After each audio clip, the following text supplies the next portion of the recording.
Welcome to the regular monthly board meeting of the Lake City Development Corporation. This happens to be a joint meeting for at least part of the afternoon with the City of Coeur d'Alene Parks and Recreation Commission. Let's rise and do the Pledge of Allegiance. And let's see, you want to do the Pledge of Allegiance for us? Start us. Pledge of allegiance to the flag of the United States of America and to the republic for which it stands, one nation under God, indivisible, with liberty and justice for all. Thank you. So, Scott Cranston, you want to do your roll call, and you've got some announcements, I guess. Sure. Thank you, Mr. Chairman. Maybe I'd have Steve Anthony, you want to open the Park and Recreations portion of the meeting by calling roll? I will do that then. Roll call. Scott Cranston. Here. Ron Ettinger. Here. Mike McDowell. Here. Bridget Hill. Here. Jim Lean. Maxwell Evans. Here. And Dave Patzer's Here. here. Patzer. He's on both. And Dave Patzer, you get a dual role. You're here. Thank you, Steve. Yeah, thank you. Well, this is a joint workshop with Lcdc and Coeur d'Alene Parks and Rec. This meeting replaces our normal April meeting of Parks and Recreation.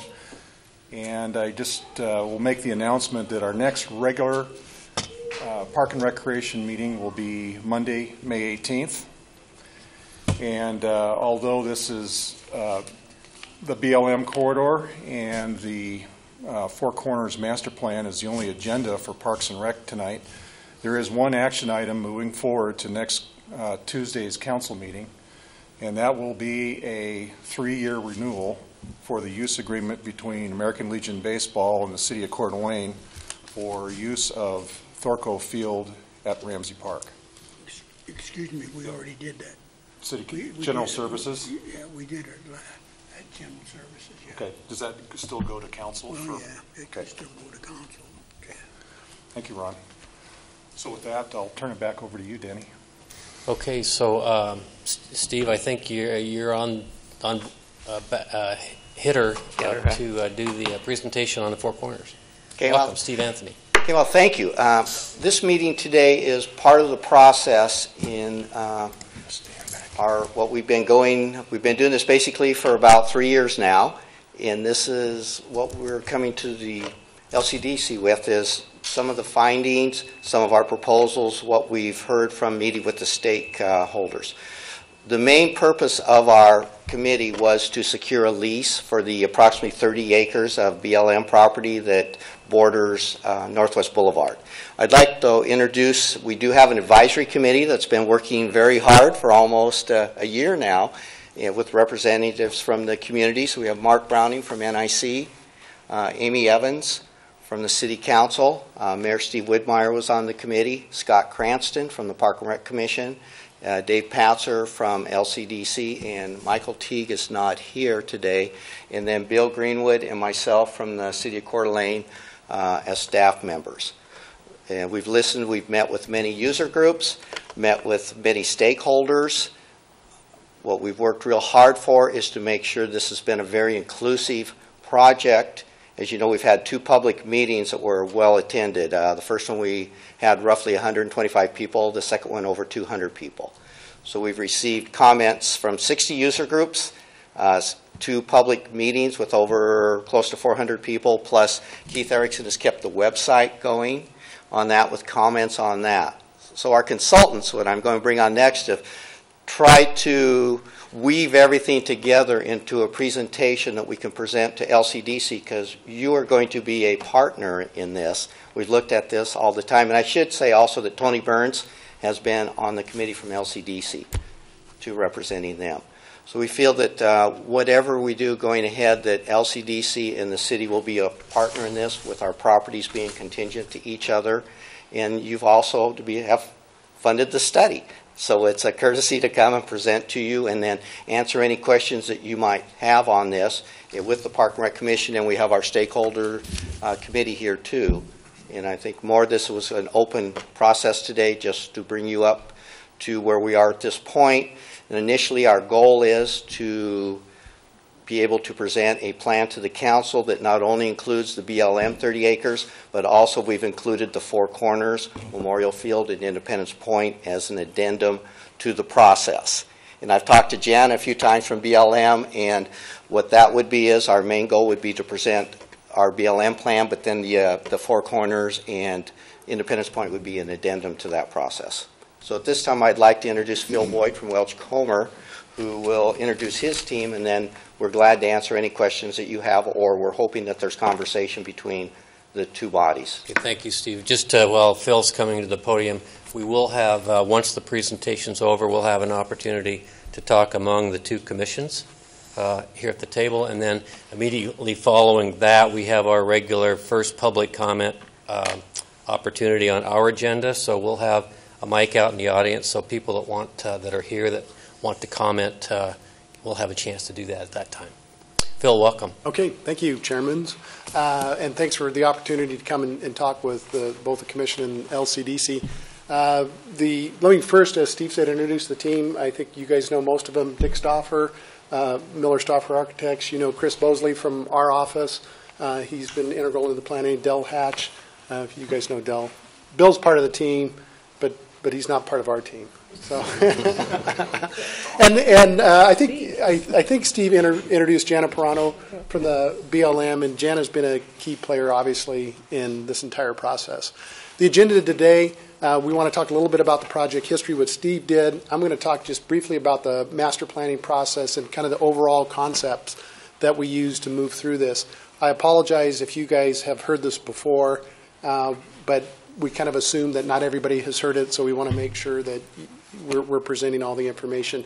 And then we're going to go through and review the master planning areas a little differently than we do our public meetings, because it is to the two boards. We want you to ask questions as we go. So do not hesitate to stop us and say, wait a second, I got a question. If that's okay with the chairman. Okay. So that's the planning area. I'm going to use the cursor here like I'm supposed to. You can see the BLM property here that is in the yellow. The skate park is right in this area, and this yellow shaded area is the BLM property. The Four Corners area is, or the entire project is bordered by this yellow line here. This green shaded area roughly depicts the Land and Water Conservation Fund boundaries, and the Parks Commission is familiar with that term. For the rest of the folks here that are not, there's funding that has been spent in that park. That funding comes with strings. And so there's certain limitations that can occur in that, what can be developed in that green shaded area, as well as certain limitations on use. A little bit about the process here is we really start with community-inspired ideas, and one of our big initial inputs was the previous work that Scott Cranston and Doug Eastwood had achieved prior to Steve Anthony taking over. There were some meetings that they did early on in the process, collected a bunch of information on potential uses for that area. Those ideas we've forwarded to our steering committee. The steering committee's provided us a little bit of direction, and we take that direction and put it to use by looking at what's the highest and best land use, what are the community needs and desires, what are the surrounding land uses, because we also want to be respectful of what use we put in a public space that's adjacent to a private space. For instance, a dog park off of Mullen Road adjacent to the Fort Grounds on Park Drive is not a popular topic. That was presented early on, and now you'll no longer see that in this presentation. And that's just part of the process. We also take in technical, which are primarily transportation issues, utility issues, costs, as well in policy and regulations. You develop ideas, present them to the public, they come back to the steering committee. We spin that around a few times, which is the process we're currently in. We move to the master plan. So one of the things that we're going to really start focusing in is actually preparing a written document. And then that, of course, goes to the city council. And we anticipate once it's presented to the city council, we'll turn around and go back to the master plan again and make some edits to it before it's finalized. So that's kind of a graphical presentation of how we've been undertaking this process. As Steve mentioned some of these, the sources for the community-inspired ideas, 67 unique comments from the early meetings that Scott Cranston and Doug Eastwood undertook. There's 11 specific plan action items that came out of the 2030 vision that we're depicting in this master plan. 10 steering committee meetings, community workshops, and this is an interesting statistic that we put in here. Workshop number 1, we had 86 written comments. Workshop number 2, 45 written comments. And I would like to conclude from that we're getting something right because the comments are going down. Because if you're getting something wrong, the comments generally go up. Interestingly, on the city website, concept number 1 was presented, 107 comments, and the comments went down substantially when we had concept number 2 up.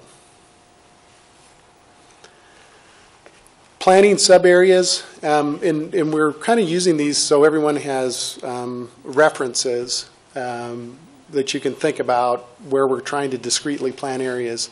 Zone 6 here is from 95, so this is US 95. Riverstone would be in this direction. This is La Crosse Street right here that comes and terminates right there. So this is Area 6. Area 5 is from 95 over to Hubbard. Area 4 is Hubbard to River. Then we go River to the west end, northwest end of Memorial. Then we have the Memorial Field area, and then the parking lot at Independence Point area, which also includes the waterfront promenade, which is part of our planning area as well. Inside the city park, that kind of area is really not part of the planning area. Project areas, and you'll see some of this later on in the presentation. Part of what's going to come out of this is opinions of cost, and you'll see those.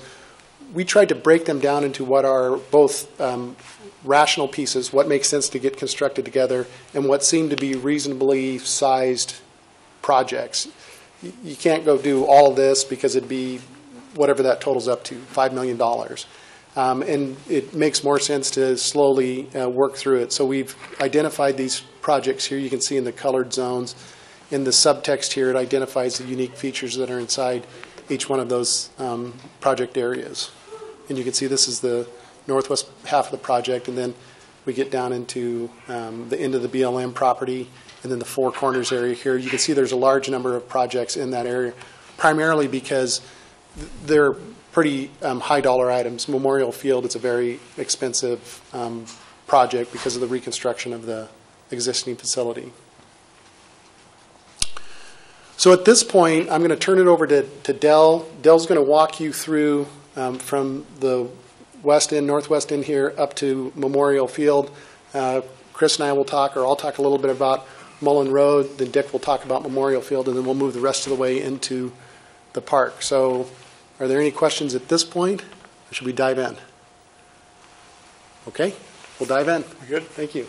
Okay, so Phil just explained to you that from 95 Bridge westward is sub-area planning area 6. Starting along the northern edge of this that we show in the outline of the red is the Union Pacific Railroad right-of-way. That has not been taken into account for our planning studies. Jana and the BLM are still doing some research on the ultimate ownership of that. Jana, as I understand it, there's still potential that it may be under ownership of BLM, and then we would then have the opportunity to take into account the expansion of some of the planning activities that we have down on this end. Phil mentioned this being Northwest Boulevard up here and La Crosse Street coming in. The one thing, ultimately, if UP ends up with the ownership of that parcel, the one thing that we feel would be critical to accessing this end of the project would be to negotiate some sort of a crossing easement at a minimum of that right-of-way in this area right through here. That being necessitated to access some sort of parking to service this end of the project. Otherwise, there's very few realistic options to get vehicular traffic and parking down to this end. Starting on the far west end, this first element over here, originally in the first concept that was set up as a community garden, a working community garden, growing vegetables, etc. Through public comments discussions with our steering committee, it became, the suggestion was that it would be more practical to approach that as more of a natural plantings arboretum. And that's what's shown down on this end. Directly eastward and adjacent to it would be open green space. The three areas that you see colored there in the darker green are set up showing the dimensions of 3 micro soccer fields.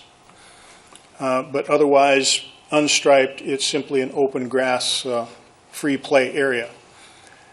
The blue trail coming along the south and following all the way to the bridge, and below the bridge is the Centennial Trail.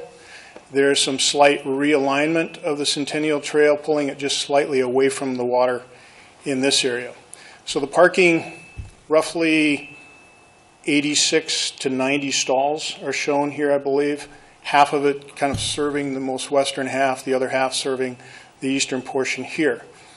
And there is some change from concept 1, this being concept 2, in that this is now a access to that hammerhead. It could be used for fire and emergency. It would be a controlled, however, it would be a controlled crossing at that point. So prior, it was simply an access that opened into a parking lot. Now it's essentially a street where parking bleeds off both west and east. Yes? Dale, as that ties into the existing street there? It does show the potential for it to come all the way down into this end hammerhead here. Which is existing right now. Correct. It does exist today. This is also an addition in Concept 2, the development of pickleball courts. That was something that we saw in a number of the comments, the popularity of pickleball with it being in McEwen Park and around the city has increased quite a bit over the last few years.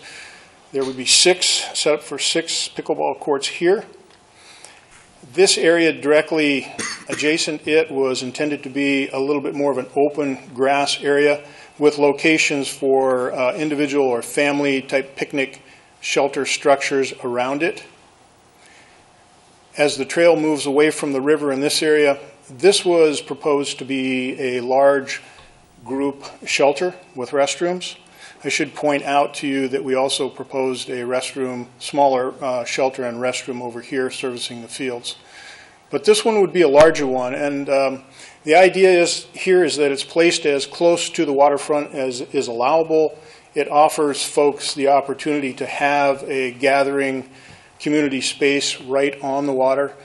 Most of you folks are familiar with that area. It sits above the elevation of the river quite a bit there, so there are views both up and down river and across the river that are quite nice. It's also the area right here where there's some existing erosion that occurred, and that would be part of the improvement master plan to look at improvements and stabilization of the bank. And also we see this in this trail that you see here, an opportunity to possibly have public access to the water at that point. We have a blow up on this one, Phil. Yep, you can just click forward here. There we go. Oh, There we go. Yes. The red, is that all public property? The red is a private ground, but accessible. Correct, Phil? Correct. There's it's private property. There are easements in certain locations across it that were secured as part of I think their original PUD. So I think the shoreline through here was set up as public access. Somewhere, is it in this vicinity? Yep. There's a couple of public accesses from the Centennial Trail to the waterfront. So potentially there'll be housing all along there. I think Hillary's here, and she might be able to comment on it. But what we understand is there's a few housing units that would go in there, but it wouldn't be a substantial number of units.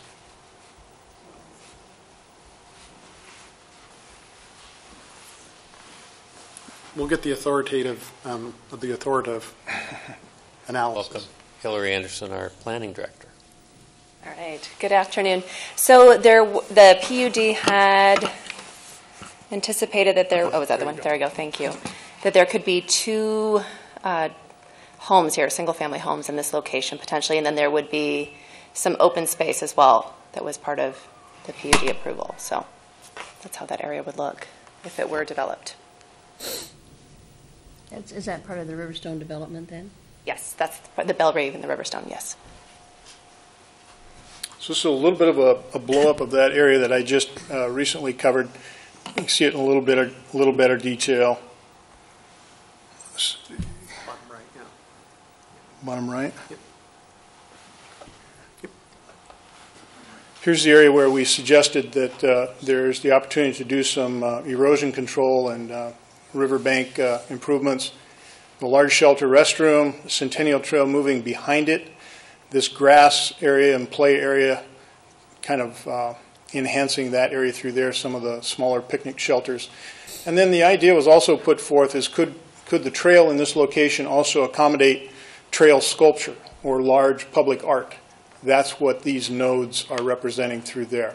Directly above this area, the red represents the opportunity for pedestrian trails moving in through this area that would be developed as a very much a natural area. If you're familiar with this area, it's sort of a depressed, topographically a depressed area. There's a fairly significant hole back in this area. So we lose quite a bit of elevation through here. We do indicate some water through here, and that it would be part of the idea of trying to incorporate some water quality demonstration projects that could be tied to our city stormwater system. The white trail that you see moving sort of meandering through here, separated from the pedestrian trail, is looked at and concepted as a bike park. If any of you are familiar with the term cyclocross, sort of a bike challenge type course that's quite popular, was one of the elements that was noted in the 2030 plan as part of a bike park that would be a good goal to incorporate in our city. And then we also have incorporated opportunities such as these nodes here, and sort of throughout this area as places where we could have overlooks, interpretive opportunities, educational opportunities.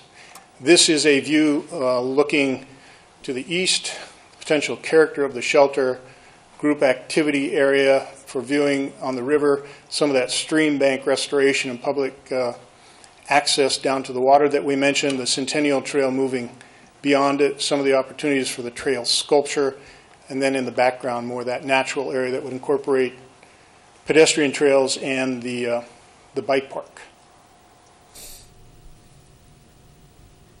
Any questions on that section before I move to the other side of the 95 bridge? Okay.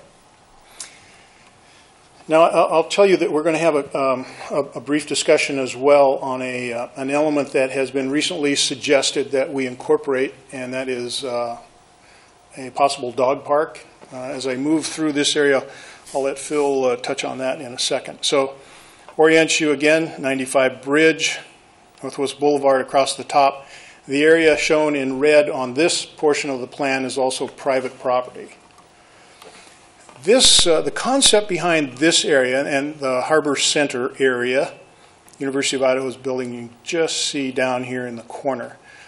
Centennial Trail today moves through here and then down to the river. Its orientation moves through here and closer to the water. But this plan suggests that it can swing a little higher up near the tree line and at the base of that embankment, and then catch the alignment as it crosses below the bridge. The idea behind this area was that is there an opportunity to create a boater access park, a park day use type of facility where folks on the river or the lake in their boats have an opportunity to come in, pull up to the docks, get up onto an expanded and enhanced boardwalk area, have opportunities for day use, picnicking.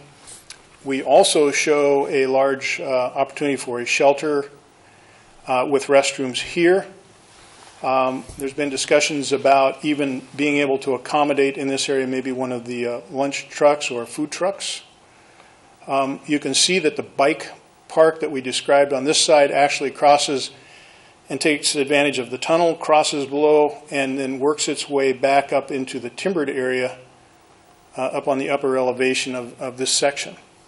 The red also indicates that we would also extend some of the pedestrian pathways through there. That was a comment that was fairly common from our second workshop of trying to incorporate pedestrian trails as well as the bike trails. To service this area, a parking lot was proposed in this area through here. It also then has the opportunity to function as a trailhead to access the Centennial Trail. This being the Centennial Trail, this being where the Centennial Trail and what we're discussing as a commuter trail would converge, moving westward. The other aspect of this portion of the plan that is important is that opportunity to develop the water quality demonstration projects. We have a couple of stormwater outfalls that exist. One on the west of the bridge, another one coming through here, right in this area, Phil? A little further east. Right in this area? Right. So and this area is already used by the city for stormwater collection. There's some low areas back in here, and that water is allowed to fall as an outfall from the stormwater pipe and to be held back here, treated naturally. There is a collection structure here in case there's overflow, and then that would put it into the river. Our concept is to take advantage of that, in conjunction with the University of Idaho, create these stormwater demonstration projects. Along with that, the University of Idaho has suggested that some sort of an outdoor classroom would be beneficial along with that, and that was suggested to happen here. It's on a slightly higher elevation, view back to the water, and then can also be in a relative position to the studies that could happen here. Throughout our parking lots, we designate and recognize the fact that we have to have accessible parking. So that happens in every parking lot configuration that we illustrate.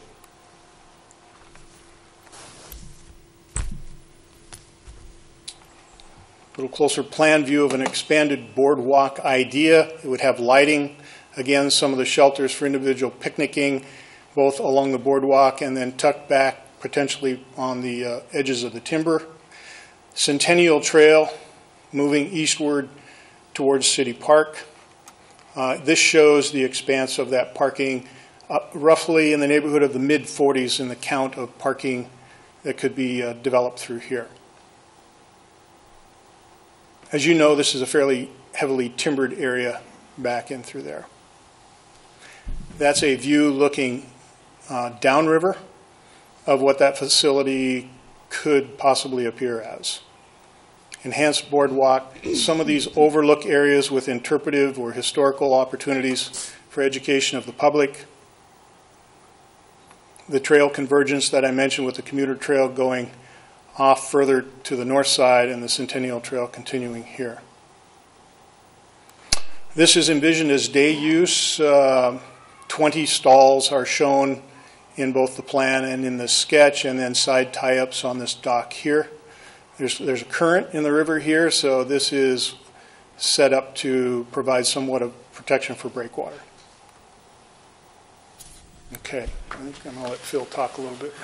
So one of the topics, as Del mentioned earlier, was the addition of the dog park. We've gotten through concept 2, and kind of later in the process, I think both Bill Greenwood and Steve Anthony had received some feedback of where's the dog park, or could we have a dog park, and where would it fit? The initial thought was somewhere in this area would be an opportunity to put a dog park in there. And this is one of those balancing acts where the bike park needs to be a certain size in order to be functional. And I think when you get down to some level, it no longer functions as intended and probably wouldn't be used. And so we don't want to approach that. Chris Bosley has worked in our office, has worked with folks on these, and that's about the size of a dog park that you could probably put in there and still retain the functionality of the bike park. This is approximately a 1 acre dog park. You'd lose a little bit of green space in there, and then you'd consume some of the bike park. That's one option. Another option, if the desire was we just want a really big dog park, would be to do something on this other end, and to reorient you, here's Hubbard Avenue. Here's the parking lot Dell was mentioning at Harbor Center. And you could put a dog park in this area. That's about 2 acres. This is, the bike park moves back in this area, but there's not as many, it's not as, I guess the utility of the bike park in this area isn't as valuable as on the west end. So as this came forward, Steve Anthony wanted to make sure we address this. It'll get further refined as we move through the process. If there's feedback from you folks today, it would be good to hear perhaps from the public what seems to be a more desirable. This obviously is more visible. It's got more road noise to it, and it's more heavily treed. This area is obviously got more of a neighborhood feel to it. Certainly, it probably has a better view out to the river. I'll hit this area here while I'm here. This reorient you again. This is Hubbard Avenue, River Avenue here. We're getting ready to move into the skate park area. This area is adjacent to North Idaho College property. One of the challenges is you plan every single piece of property that we own. The challenge through moving through the process is we're waiting for a little bit of community feedback to come forward and say, geez, this is the greatest place in the world for a dog park or something else. And we haven't heard a real strong feedback from the community on what might be appropriate here. You see the commuter trail moves through there, some landscaping improvements. This is the museum building that is, I understand, headed away. But you can see there's not much planned for that. An important feature to know or remember, though, is that what we show in the BLM plan and what Jana Paranto advances that through her process is what will, if the process is successful, is what will be allowed there. So if this is what we show there, at the end of the day, that's what will be allowed there. And if the city were to come back and say, gee, we want to put a carousel there, that probably wouldn't work in that area because it wouldn't have been part of our submittal originally. I think there might be a little bit of flexibility if we had showed a dog park in one part of the corridor and said, gee, we want to move the dog park here. That might be the kind of flexibility. But if we didn't show it in the corridor at all, it would be difficult to amend the plan. And turn it back over to Dell and let him run through that. Any questions up till now? Okay. River Avenue here, Northwest Boulevard, Park Street, right through here. This plan was generated, there were actually 2 options in our first public meeting. One of our options showed the skate park positioned in this location. One of our options actually showed the skate park positioned more in this location. And we had a small, or what we call a pocket dog park, down on the end in one of those options as well. That dog park location was not popular with the public. They gave us their feedback and said they didn't think it was an appropriate location. Most of the comments, both from the Skate Park Association and the public, they felt that either location for the skate park would work. Chris, I think we had about as many positive for this one as the other one. We felt that this location of the skate park in the first concept was predicated early on with discussions of Mullen Avenue being closed or open.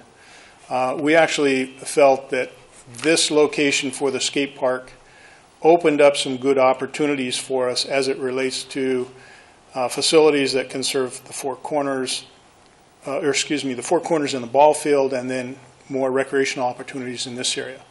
It's envisioned having a parking lot development on the far west end, leaving some green space at the intersection of River and Northwest Boulevard, simply as a aesthetic entrance into the campus. This property that you see here is the Lcdc property. We haven't taken that into account in our planning of these. In fact, we're working around it. The skate park would also have some sort of a entry type structure.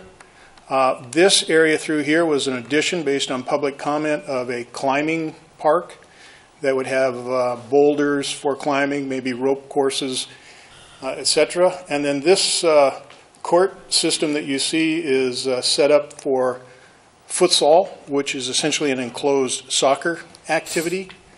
but the sizes can accommodate also an overlay of tennis. As you can see, it can also accommodate an overlay of basketball. So a very versatile court type addition to the recreation that can happen in this area. This would be the alignment of the commuter trail. As it's shown here, it would have an option then to split and come southward, or it could continue more along Northwest Boulevard as indicated with this arrow here. There are some offset distances that are critical with relationship to these fields. This is a reoriented memorial field, and the red line that you see here would be an overlay for soccer. And I think I'll move into a little enlarged picture of that in just one moment. I wanted to touch on this area here. This is a restroom shelter and a redevelopment of the existing neighborhood park playground that actually is in this area today, shifted slightly westward.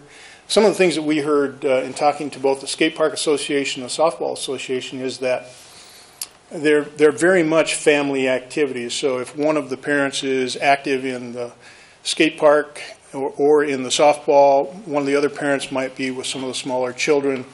They say that having this playground area in this vicinity would be very positive to both of those activities.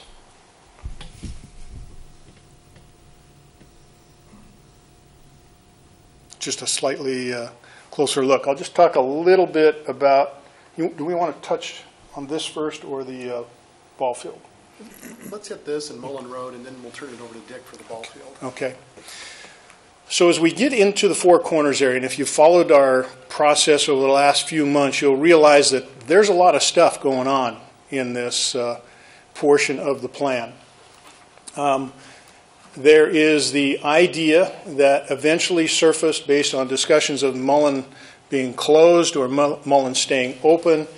Ultimately, the conversations and the decisions were that it may benefit the overall planning to keep Mullen open, although from about this point all the way to the other end where it joins up with Park Road, to calm that street, slow down the traffic. There's always been issues with people crossing back and forth and having proper crosswalks. There's parking on both sides, which also makes it challenging for pedestrians to be seen as they tend to cross. So calming that street, this concept plan illustrates some of the ideas involved in traffic calming. One of those is to put some curvilinear alignment to that street versus leaving it in a straight shot. And if you can see that red line there, there's another one moving through there. That indicates pretty much where Mullen comes through today. So we're suggesting that we could bend it more to the east, create some of that forecourt plaza that could service the ball field that Dick has some illustrations he'll show you in a minute. It also suggests that this area through here is now very much treated or developed in a pedestrian way, one that indicates again to the driver you're moving around a very slight curve. This is a major crossing point. We may introduce a planted median through the center of it. We may even raise it so that it becomes a speed table at pedestrian level versus street level. So again, very much a pedestrian feel as a car may travel through that area, lighted well, etc. The other option that this offers at certain times of the year or at certain portions of the year is that the street could be closed. And it could be closed at about this point, or it could be closed at about that point, offering free flow all the way through of both the Memorial Field area and the City Park area. One of the comments and direction that was given to us as a design team early on, and we took it from some of the initial public comments, were look at opportunities to tie City Park and the Memorial Field together to develop the feel of one large park facility. That's one reason why we feel it's so critical through that stretch of leaving Mullen open that it becomes more of a pedestrian feel. And again, just in concept, yes. I was looking at that. Does that takes out most of that old growth timber? And is it all the way, where's the restroom on this? The restroom today, I believe, sits maybe about right there. So it would take out that restroom facility? Yeah, the restroom facility is being, under this plan, that restroom facility was going to be removed. There were going to be restrooms, new restrooms put into the redevelopment of Memorial Field. We'd envision restrooms here in of the potential movement of the public museum here. And in very recent discussions, we've talked about adding, or I should say replacing the restroom that's in this area, more down in this area, so that it's closer to the Fort Sherman playground. So that will probably be an addition that you see within the ultimate master plan that's submitted. But to answer your question, Deanna, depending on the extent of the curvature that's designed into a final design level drawing, could there be some trees through here removed? Yes, possibly there could. We've got a couple slides here in a little bit that will show you exactly the width of the pavement today and what a curvature would be if it stayed within the limits of the pavement today. So we will address that here in just a couple minutes. But Ron, did you have another question? Yeah, how many trees? We don't know how many trees because we don't actually have a survey, and the alignment that's shown here is intended solely as a conceptual alignment that embraces the ideas that we think it would be important to develop it under traffic calming.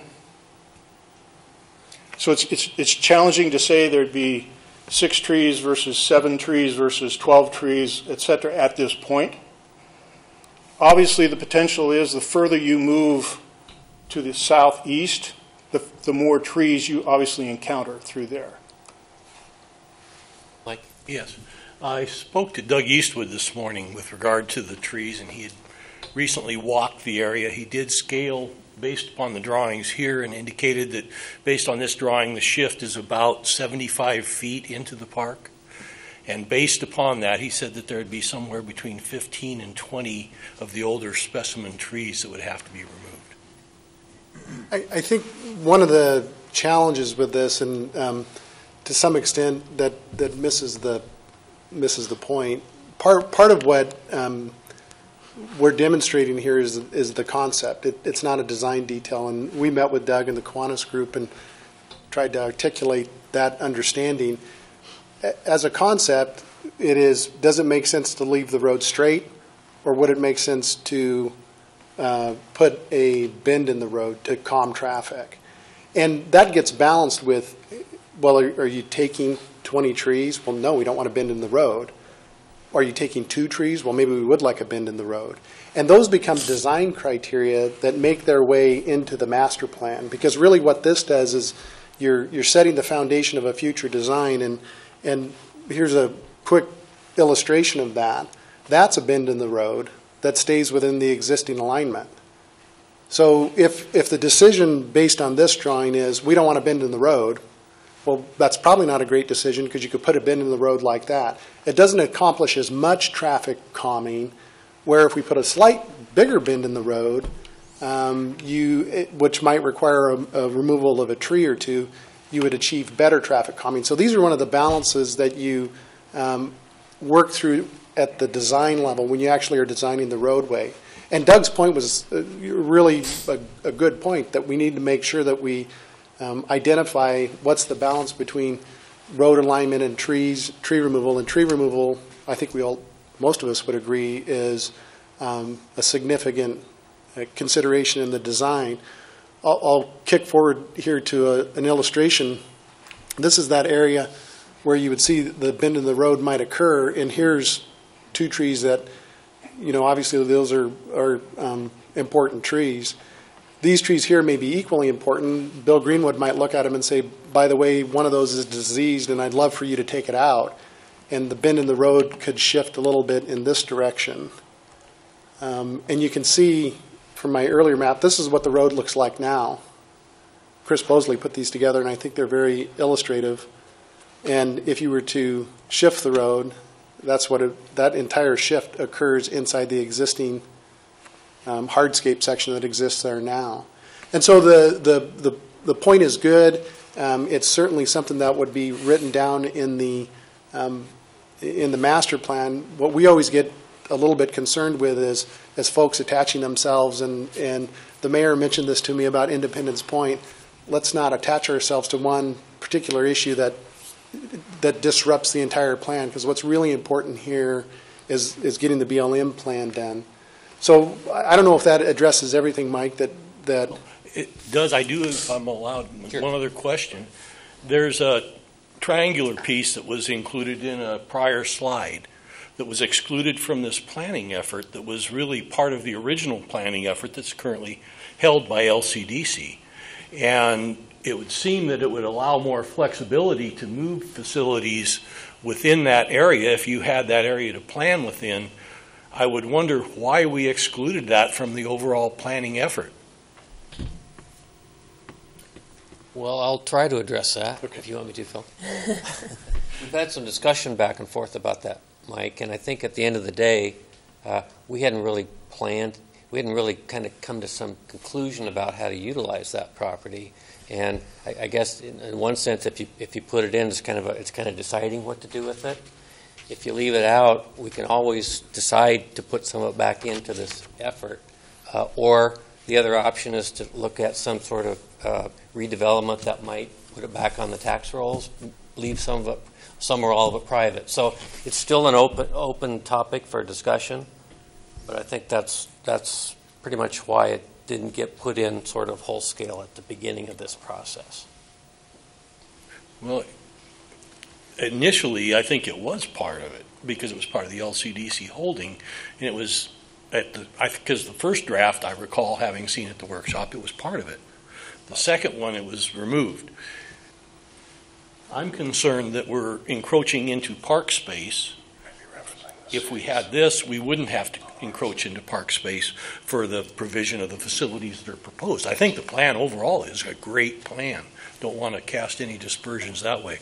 But I think it could be better if we allowed for the consideration, at least, of how those elements could be moved within that overall area. And maybe it looks somewhat different if we can then shift things a little further to the north. Maybe a different location closer to Northwest Boulevard could be that private area, rather than necessarily staking out a piece of this and saying, yep, can't use that. Well, Phil, if I might add that, you're not saying that we can't use that. You're just not including that in this plan to give more flexibility. Remember, this plan is for BLM, right? And to accommodate the agreement that we need to have with BLM. If you include it in there now, in the master plan, I would assume that BLM is going to assume that, yes, this is the plan and that's going to be part of it, right? But by excluding it, it gives LCDC, the city, everyone more flexibility to, yeah, we can bring it in later, or no, we don't have to. That's correct. That makes sense. Good comments. yeah, I don't need to add anything to that. I think it's right on the money. Any other questions on that point? Okay, carry on. Is there anything else on the road alignment that we need to hit while I'm standing up here? Dell will hit. Dell, you're going to address the alignment through the park as well, the Kiwanis. Mm-hmm. Phil, Okay. I do have a question because I live in the Fort Grounds area, and so that little traffic triangle that's down there right now, or whatever you want to call it, is Down a in this little area? problematic. So what do you have planned for that? So in that area, you can see that the road comes down in here. The traffic triangle goes away. And Dell was probably getting ready to hit this, and so I'll steal his thunder. That is the Workers' Memorial in that area. They've been looking for a home. And a lot of these places, we just don't randomly place things there. Bill Greenwood had commented what an underutilized portion of the park that is. It's a challenge to keep some of it green, and there's not much that happens there, and it's kind of quiet part of the park. Well, that's really a pretty good location for a memorial function, is a quiet corner of the park. This is a parking lot that has received a lot of commentary that, why is it there and what function does it serve? I think everyone on our team, from a planning perspective, believe that it is a very highly functional parking lot because it gives you access to the field here, but it also gives you very close access to the Fort Sherman Park. These would be bermed around it, so headlights and whatnot wouldn't shine into Park Drive residences here. So there'd be things to mitigate its existence. But as we all know, parking is a proximity, and parking is an important feature. So we've continued to show that, although I've received a number of comments from city leadership that maybe that's not the best place for it. But until we're formally directed to take it out, we think it's an important component that needs to be in the plan. From a planning perspective, and again, we work at your guys' discretion, but certain things we'll attach ourselves to. On that point, I could see from observation in the summer that could alleviate the illegal parking on Park Drive that is a terrific problem for the police right now. You've hit a key point, and that's one of the things when you talk to city staff and concessions that have been made on Park Drive, but you're creating an issue that promotes bad behavior because citizens want to do what they want to do to some extent. And so this really provides them opportunity to park in a safer location. I'll also add that the count of that parking lot is, I believe, 39 or 40. It essentially would replace the 38 cars that park on Mullen today. And under this scheme, we're recommending that there would be no parking on a Mullen that would be calmed and remain. And as we were directed with McEwen, one of the things we've looked at strongly here is that let's do our best not to lose parking stalls. We've got so many parking stalls out there now that are serving this area. We need to have at least that many and possibly more because we're increasing the activity.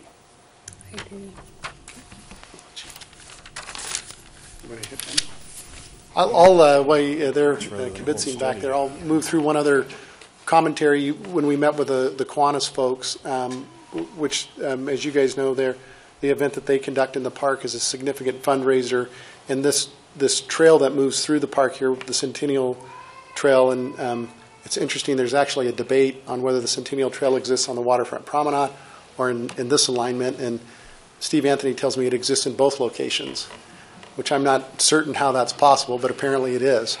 And so the trail is shown in through here conceptually as divided. Divided does not mean a vertical physical barrier between those. It could be simply a color change. It could be a stripe here, and the idea is to separate wheeled vehicles from pedestrians in that area and increase the capacity, the throughput, if you will, through there.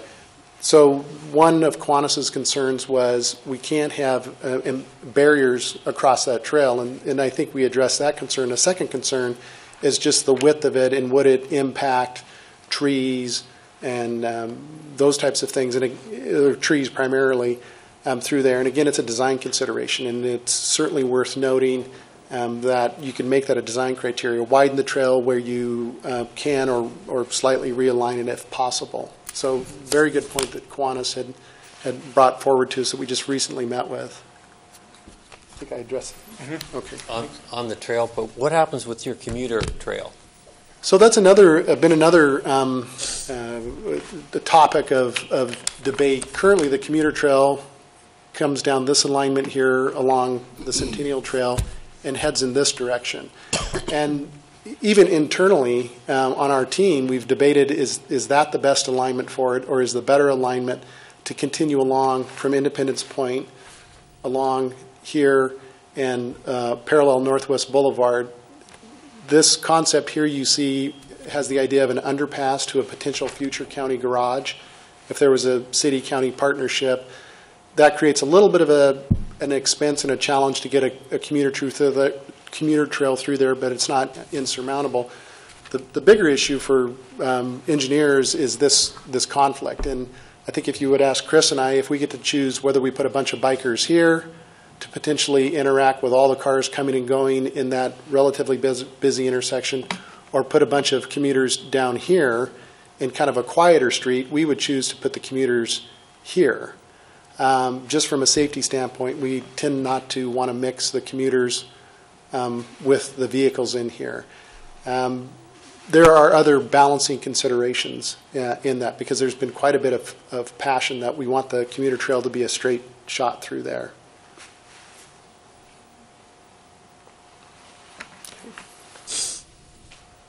Get you to your spot. Actually, that's Dick's spot. Yeah. Okay. Dick? All right. Phil described this as Area 2. This is kind of the epicenter of the Four Corners study.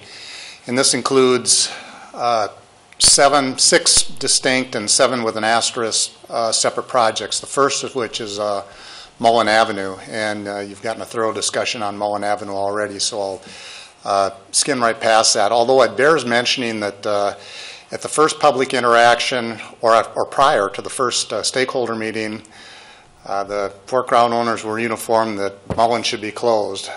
The second one, we heard a group that was pretty uniform that Mullen should be open. And part of how we got to this calming was that seemed to be the compromise that everybody could live with. The people that really wanted it closed thought they could live with a calm situation, and the people that really wanted it open thought they could live with a calm situation. So we kind of ended up in the middle on that. And then lastly, I think there's been a general satisfaction, and feel free to weigh in, Denny, that the 2 new lighted intersections on the north work pretty well for the traffic. And so there's a lot of the anxiety that's gone with Mullen Avenue over the years is started to alleviate itself because of the people have learned and adapted to those 2 new lighted intersections. So anyway, Project 1 is Mullen Avenue, and where we've compromised in some sort of calmed situation. Projects 2 and 3 are Memorial Playfield and Memorial Grandstand. And where's that? You're going to have to use the mouse to show it, but there's the advancer if you want to advance. This is the view coming south on Northwest Boulevard. And I think each of these presentations that we've done have had the opportunity to talk about the removal of this building right here that I called the Johnston Repair Building. I'm sure it had a formal name in here. But I think when that came down, everyone that's been here for any length of time came down and saw the lights on at Memorial Field and watched a game in process and a view that you had never seen before. I don't know how long that building has been there or how long Memorial Field has been there, but they've both been there for the better part of 100 years. And all of a sudden, this wonderful view that looked toward the park and into Memorial Field, and this great shot of Americana on an evening. And I think there was a brand new appreciation of that area and that field. And I think when this whole project was kicked off, I think if there was an element that everybody rallied around, it was the Memorial Field Grandstand. And the comments that I personally received, and I think our design team received, is that no matter what you do, don't mess with it. Or if you're going to do, at least fix it up where it's at. Leave it in its general condition and work around it. But that's important to the community, and we'd love to see that there. And so we've kind of used that as a starting point. If you're a ball player or have spent any time on the field, you'll know that Memorial Field as it stands has a lot of warts. It's very charismatic, but the field itself is not a great play field. Left field opens on to Mullen Avenue. Steve will tell you that he's got a constant battle with broken windshields and balls flying out of the park, and it's a bad situation for right-handed hitters in general. Right field has a sewer line which elevates the field about 18 inches as you go into right field. The skate park is right over the right field wall. In almost, I would dare say, every game that's played, of the hundreds of games that are played there each summer, a ball falls on the half pipe. And the fact that we have not hurt anybody at this point is probably a minor miracle. The grandstand itself, with initial inspections, is not going away. The skin is in tough shape. All the amenities that are associated with the grandstand, the plumbing, the electrical, the bathrooms, the things that were part of this years ago are all in need of significant reconditioning and repair. So anyway, the solution to kind of addressing these in one fell swoop is to rotate the field 45 degrees. That improves the sun angles for the playing field. That allows us to raise the level of the playing field, negating the sewer line going through there. It allows us to keep balls in play away from parked cars and away from driving cars. It also allows the potential to add a soccer field to the play area. And we're not seeing so much that this becomes, soccer central, but you can see that Lake City and Coeur d'Alene High could play here on a neutral field every year.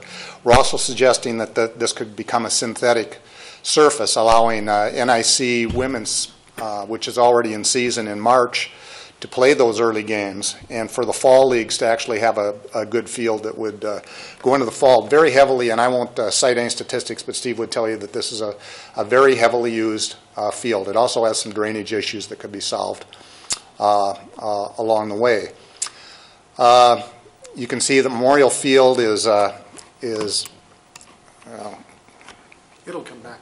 Oh. Okay.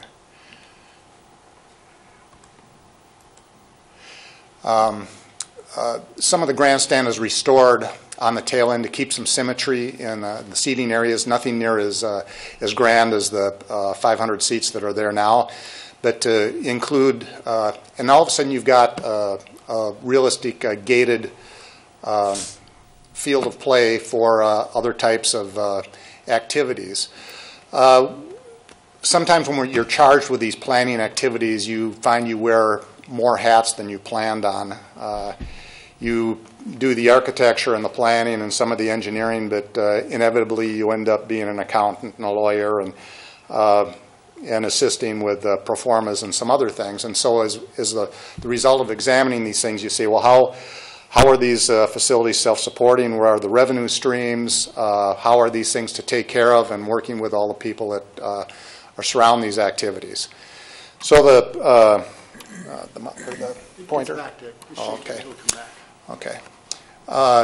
This right here we're calling the Memorial Field Annex. And that is outside the BLM property, and that is intended to be on the lower level a park maintenance facility, 5,000 to 6,000 square feet with a high ceiling and a crude finished, where park facilities, field maintenance facilities could be stored in a central location. Currently, they're behind the park battery building and a steel building, which is right here where the cursor is. So they would move up into this area here with more footage and a little bit of an area that's a little bit more out of the line of traffic. The second floor of this becomes a lease space, and I won't get into ownership or who builds what, but that becomes a 5,000 to 6,000 square foot hospitality suite. Food and beverage overlooks the field, and this end of town is with the county campus here and the hundreds of people that work on this campus, as well as the Coeur d'Alene North. This is an underserved area of town for food and beverage. Certainly during the months, looking into the field, looking into the park, looking into the plaza here, and then its location supported by its own parking, we see that as a viable economic anchor of this. That is also strategically placed on the end of the grandstand where it doesn't impact any of the views either down toward the lake, into the park, or into the field. A third component of this is the parking, and Phil and Dell both touched on, we shall do no harm. Try to restore all the parking that is currently there, keep it in a very usable and convenient format. So whether it's in this small area that's located back in here, which serves the field, serves the play area, is a good local year-round area. Parking, which is badly developed in this area, and then the existing parking that is north of the museum. Restore all those sites, put them in an area that includes large vehicle parking, at least short-term parking, be able to get people on and off Northwest Boulevard, and then service. The next component is what I call the Railroad Battery Building. It's on the Historic Register. It is currently home to HREI. There is a lot of discussion, and certainly there are news stories of late that the museum is getting out of their storage building, which is in the BLM corridor, which is happening, I think, as we speak. The long-term solution is for them to be out of the building up at Independence Point. We see the HREI and the museum as both entities that have a lot of community support but have a tough time reaching the economic thresholds that are required to keep them as viable economic development. So our solution to that is to put people in together where there is opportunity, where there's economies of scale, and where there's opportunities for multiple use. We are suggesting that the battery building be expanded into the area where the current park storage building is now, which would allow the use of a building that's on the historic register, which has no alternative use at this point, condense down the HREI into basically a small administration space supported by bathrooms, some rotating exhibit, and a classroom area that would be shared with museum, with NIC, with people willing to lease a space. And that has a component that works off of the park that is a reception space, exhibit space, museum. And I think we don't want to come off that we've designed anything for that, but when we start combining these entities, all of a sudden we get, if you can have a quarter of a person and we can have a half a person, and they are supported by additional resources which they are responsible for, all of a sudden they are not just throwing themselves on the mercy of the city or the county. They have a realistic chance to survive. Another one that comes into the discussion, you'll see the little orange structure here. That is a suggestion as a possible place for the carousel. The other thing that all these people have in common is that they need to be in the center of activity somewhere where they have a good chance of being found and having whatever they want being exposed to not only the year-round population, but the tourist population that comes in. This is a very busy intersection. This is a place where people can get off, can catch their bearings.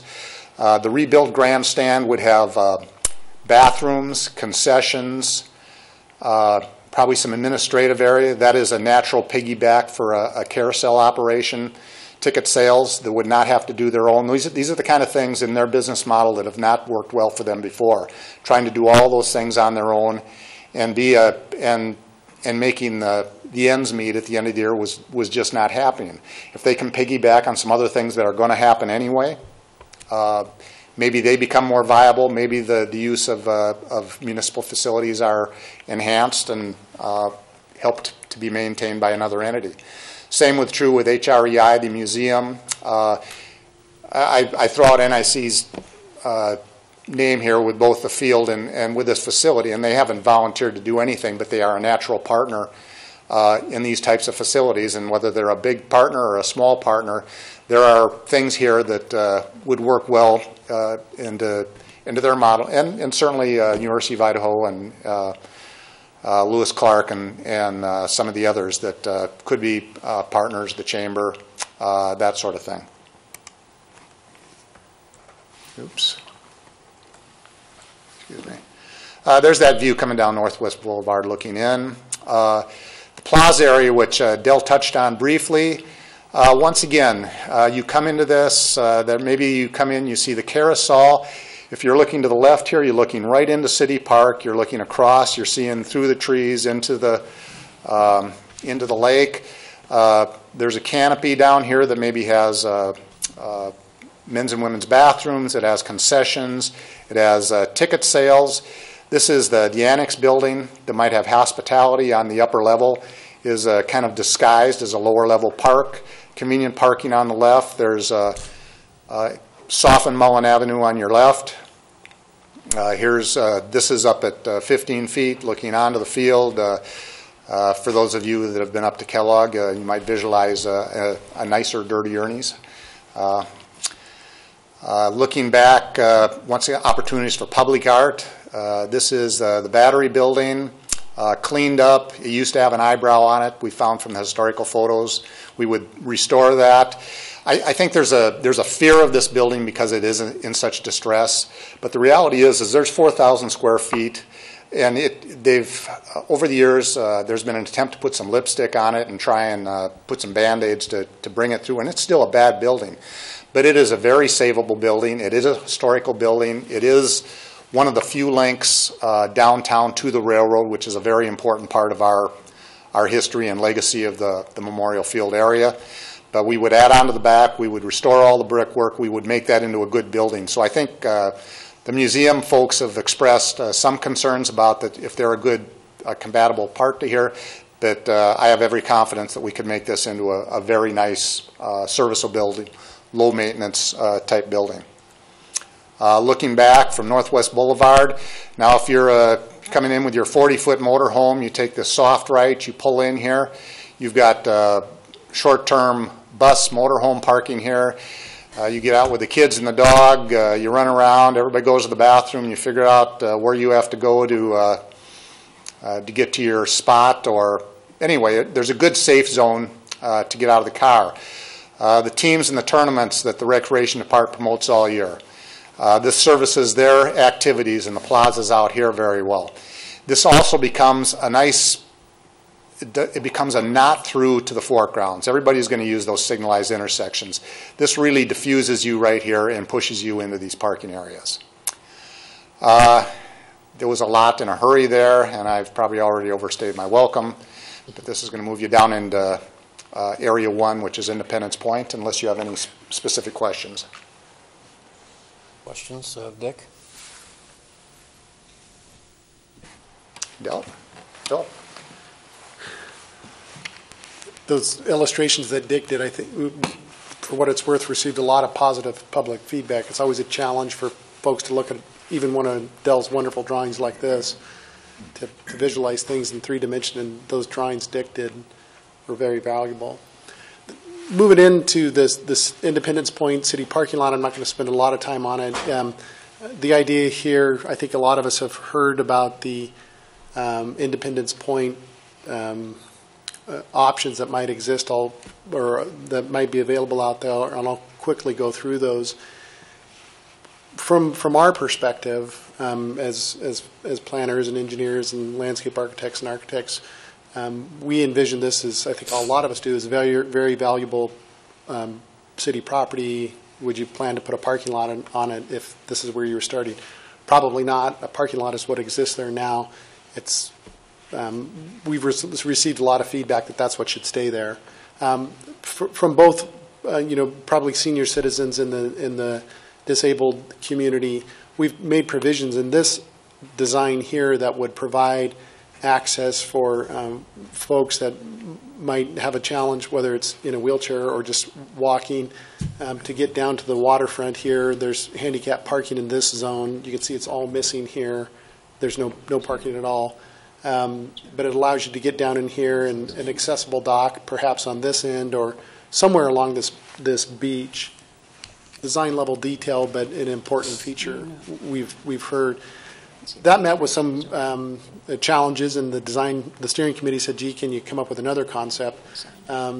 So we continue to refine the concepts. This is a blow up of that area, and you can see the handicap accessible parking here and the route that would bring them down and into a dock facility here. We won't call this the Patzer option because Dave doesn't like it when we do that. But this is a little bit of Dave's input. And when we were on a steering committee, he stopped and we started walking through different ideas. And this is an option that gives you a little bit of parking in here for folks to be able to look out at the water, accessible parking. These are back-end diagonal parking here because this is a one-way route through here. And you have another exit here. From a traffic standpoint, maybe not what we would immediately think is a great idea, but we worked through it with the city engineer, Gordon Dobler, and talked to him about that, and it's probably something we can make happen here. Again, trying to balance competing desires in this area. Phil, can you back up? I'll just make one quick point. The other addition to this plan was having a drop-off area. Right. Right in that stretch where Phil's pointing to now. Opportunities to unload the kayak or a canoe or something like that, and then take it down to the water. And in each of these first two options, we're recommending that it would be another good location for a public restroom. Right in that area. One important feature is, and it's easier to see it here because this is what we currently live with. The Centennial Trail moves through here, and any of us that have used the trail know the challenge with that intersection right here and almost getting run over in that area. In this option, you can see that the trail sweeps behind any access in that location, and again, we feel that is super important to have that feature, is to keep the pedestrians and the bicyclists away from the vehicle. Same thing in this option that we originally presented. The trail moves back in this area here, and you have the opportunity to go down the waterfront promenade or continue on the other portion of the Centennial Trail. Phil, back to the one, so you're talking about adding another outlet, so to speak, or driveway there, and the reason for that is in order just to have the through traffic and take up less space for parking? Correct, and it would be a one-way through there, because what we're trying to do is reduce the footprint of the roadway vehicle area and provide opportunity for some green space in here. You can see the parking in this area. How many parking places are there now? 75. Yeah, I believe it's 75 spaces. So 75 spaces. Yeah. You would be replacing them with how many? We would, in this area here, I think that Dell was there 10 in this area, and the balance of them, Deanna, would end up back in this area. So to get everyone's bearings, that's the museum, Northwest Boulevard. You guys might recall that this is the old railroad corridor through here, which currently is just a grassed area. This is a row of trees in there, and we can fit additional parking back in this area. We can't quite get to 75 spaces and replacing all of this, but we can get pretty close to it. So if the museum goes away in the future, would that then become public parking? A little bit of that area becomes public parking, but if you see this blue line right there, we're trying to keep that view corridor open. And that's obviously that's our kind of the prized possession. This is the high point of Independence Point right in here, so you know that the view is obscured a little bit there. The actual view out to the lake is kind of in that area, and kind of filtered back through here. So we did not plan to put any parking on that corner right there. So the goal is to keep a view corridor open from that area. Correct. Which is the... There wouldn't be a view corridor if we take the parking completely out, which people use now as a view. They go down to Independence Point. But if you did the other plan, there'd be an opportunity for people to park there and enjoy the view. Correct. And this is, again, this balancing act or compromise. And you have opportunity for folks to come in. There's the accessible spots here where you can pull in and you're facing the lake directly. Here you have back-end angled parking and you're still facing the lake. So the other's back-end parking. Yes. And I know that... It's just to maintain that little green space right there. To give opportunity to create or maintain more green space waterward. Because part of what you're trying to do is create a little bit of critical mass in here. The beach has a certain people capacity to it, but a lot of the family uses is they want to sit up on the grass and be able to see their kids running into the water. And so we need to provide some green space for them in order to promote use of this beach. And I think all of us know that's really actually a great beach. Several times, and it's really interesting, people that have lived here for a long time call it the secret family beach. And it's right in the middle of everything, but a lot of locals use this and not many tourists do. You're correct, though, that overall it gets limited use because there's no grassy area really, right. In very close proximity. It's all asphalt. Right. And that's what the attempt to do here is provide as much green as we can. And, these are concepts, but we're trying to balance the competing desires. And that's obviously the one option is you don't do anything with it. Okay, how are we doing for time? Good. We're getting close here, and I'm going to zip to the money because I know you guys like to talk about that. One little other just topic we'll gloss over a little bit here is the waterfront promenade. This is an important component as well because I think this is another well-loved section of the city park, and it has a capacity issue, a peak capacity issue. You can see this is an addition of a sidewalk through here, and Dell and Bill Greenwood worked together on figuring out where can we take trees out that are not super in good health and create opportunity in here for more people spaces and shade and opportunity for accessible route down to the water.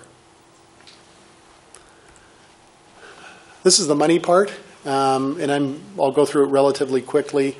These are, the key point here is they're preliminary opinions of project costs, and you can see that they really range from something relatively small. We named it Lacrosse Park because it happens to be off Lacrosse. I'm sure it would get a better name or a different name, but you can see that's one of the lower cost options. And then you look up here at Memorial Field Annex in the parking lot, and it's a couple $1 million.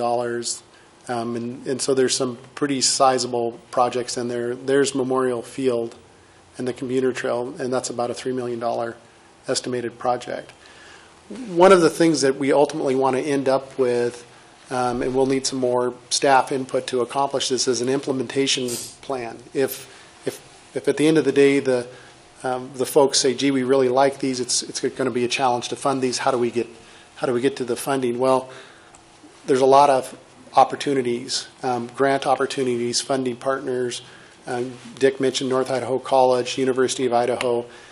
Putting in, and if this project occurs over 10 years, trying to set a plan on what a Parks and Rec Commission may say, yeah, we're prepared to set aside X number of dollars each year to work towards funding this project in 2025. And I think as all of us know, an efficient way to fund things is you save for it and plan for it. But if a plan isn't laid out, they typically fail. So I got to the end, Denny. Okay, thank you, Phil. That was impressive. Do you have questions for Phil or Dick?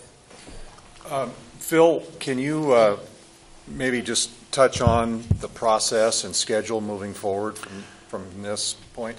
Sure. The plan that we had put together with Bill and Steve, Bill Greenwood and Steve Anthony, was presenting here to the joint boards, getting your feedback, and then based on what we hear is moving to concept 3, which is really the final concept. And we're hopeful that there's not radical changes. We would put together concept 3, which would be the drawing elements.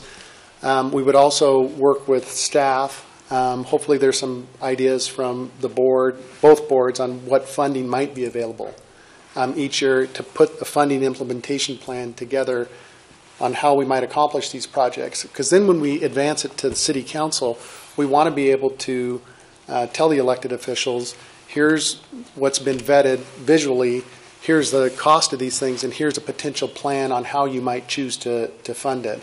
The other key component of it is the BLM part of it, is making sure that as a community we've identified all the things that we might want to have in that corridor on those pieces of property. So when Jana advances it through her process, everything we've wanted is shown in there. And so we're ready to move forward from here. Other questions? Mike? Yeah, I guess a comment. First of all, I think it's a great job coalescing all of the public input. And restate a little bit of what I heard is this is concept. And so when we get really right down to planning, there may be some other choices that we have without making a commitment at this point as far as the BLM is concerned. I've got a concern with regard to the impact on the Taste of the Coeur d'Alenes and what we have there, where the museum is located at the current concept, along with the relocation of the road. It really limits to a great extent our vendor booth locations along the Centennial Trail. As you know, we use both sides of that and have over 100 vendors that occupy that for that period of time. It's our single summer largest activity throughout the community. So for me, if we can, at a later date, say, okay, maybe we take a look at this before we're actually designing it, and we have some other opportunities there. I think it's a wise idea to not commit to it right now, but still have the option to take it a little bit different direction, tweak it a little bit, so to speak. And if that's the message point going back, I think the Kiwanis Club might be a little more comfortable that the taste of the Coeur d'Alenes isn't going away when this begins. I might just quickly address that and say that that's part of the design criteria that I mentioned. I envision that when we talk about, I don't envision, what we have intended in the master plan is you write this broad concept and you literally bullet point key design criteria.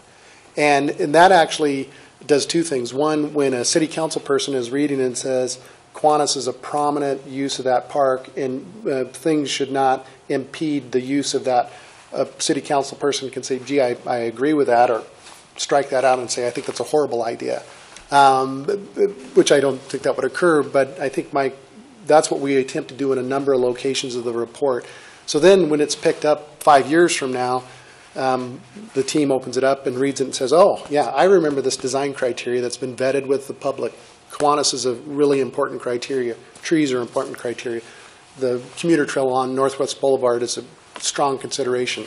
And so putting those in the report is an attempt to memorialize all this data that's been gathered to this point. We don't want it to just flutter away with wind. Bill, on the expansion of the museum, there's existing buildings there now, right?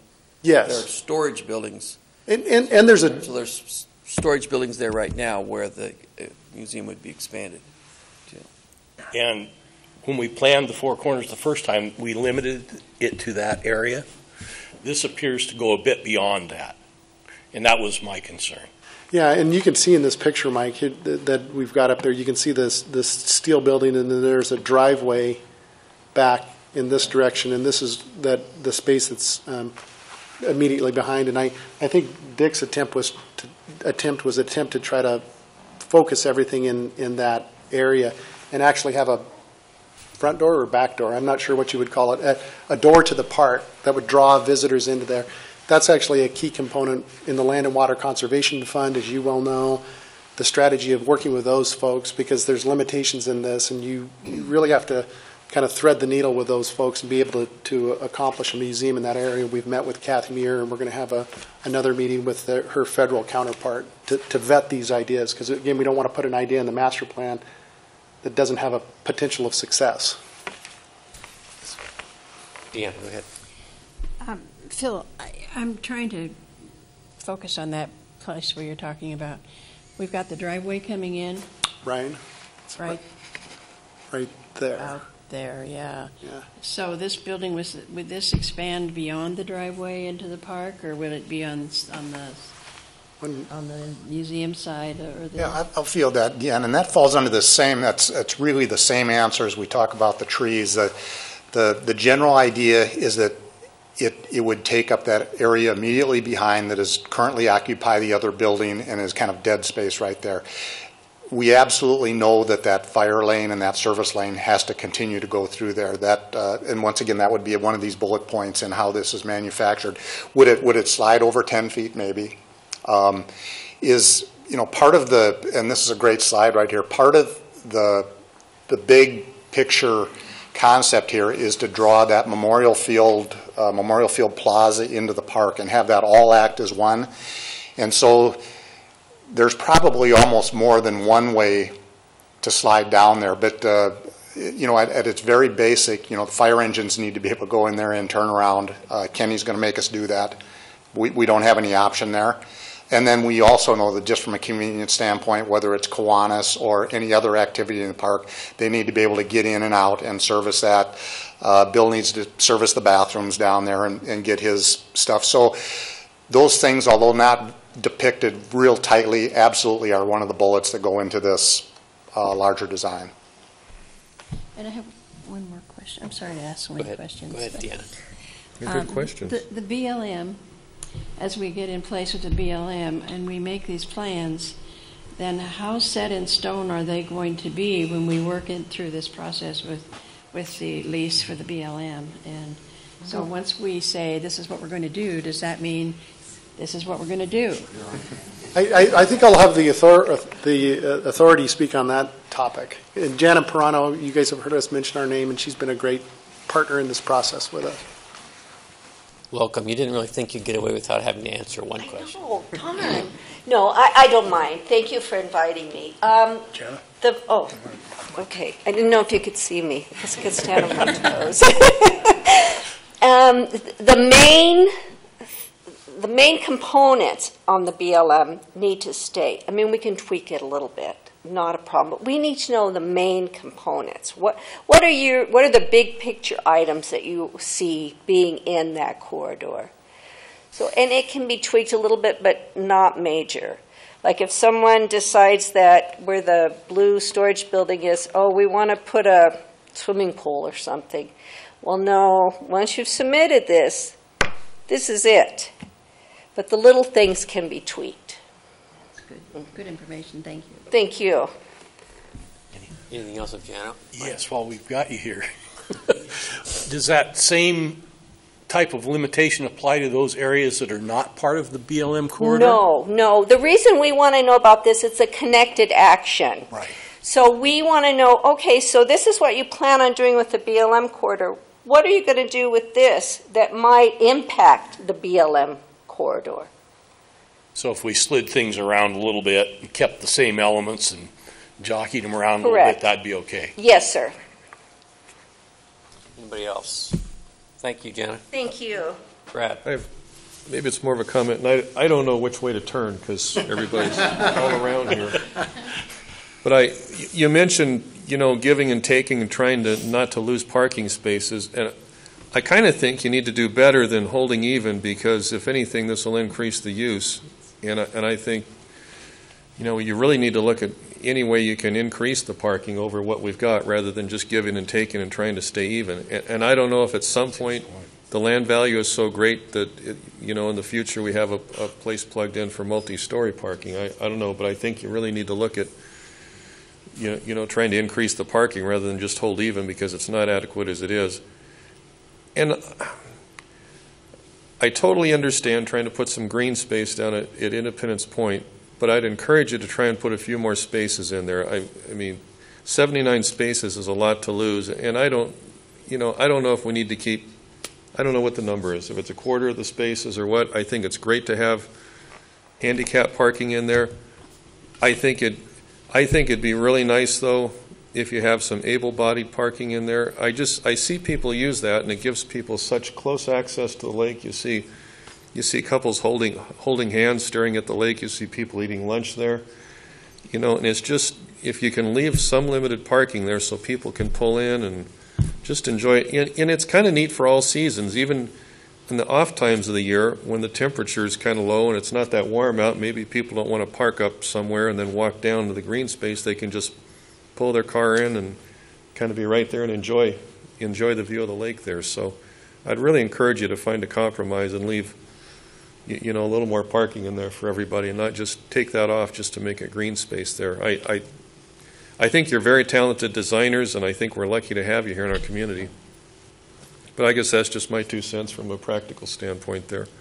I want to give you just one comment, and I'm going to avoid the Independence Point part of that. But in large, parking touches all of these elements. I think from where Dell started on very north up by Riverstone all the way down, parking is part of the discussion of every one of these amenities and elements. And one of the things we were not specifically asked to do, but we couldn't help ourselves, is that you'll notice on the left side of the slide the county campus. Right. The county in a previous commission had recognized their growing need for parking on their campus, and if I understand correct, they actually have some money set aside to develop some parking there.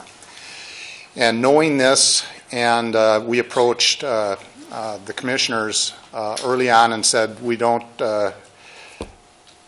you're not expected to participate in this, but we would appreciate at least your blessing in throwing you into our planning area so that we can bring some ideas about the greater good of the parking. And since all the taxpayers are going to benefit somehow from this.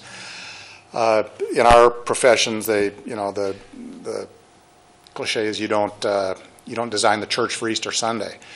So the county has this 8 to 5 Monday through Friday great need. The city has this event and weekend need for these parking. So convenient parking on the county side could well serve the city in some of its times of greatest need. And so to not overbuild the parking, would it make some sense for there to be some sort of joint venture in parking, some structured parking on the county side? And the reason the county side makes more sense is all the view corridors are on the downhill side or on the city side. So we really don't want to build up structured parking. And that's something that didn't get mentioned here, is that part of all of this, and once again, it's a design level detail, the intent of all of this parking is to be slightly lowered. So as you're driving down Northwest Boulevard, you actually see over the top of it. And it doesn't take much, because the elevation at this level right here, it is already 5 or 6 feet, and we would drop it down into the 7 or 8 feet range. And this area down here, it's up, but certainly some sculpturing of this parking would allow that parking to drop down a little bit. And so structured parking on this side we don't see as a good solution, but structured parking on this side is a really good solution, but that is not part of our study area. It's not your property.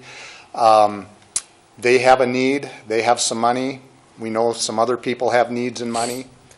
This is a solution that shows, there's 2 solutions here. One of them shows 300 spaces. Another one shows up to 600 spaces, with varying that maintain their building pads, allow them to grow in an already recognized parking need over there. So we wanted to make sure that that was included at some level in the plan, and that hopefully with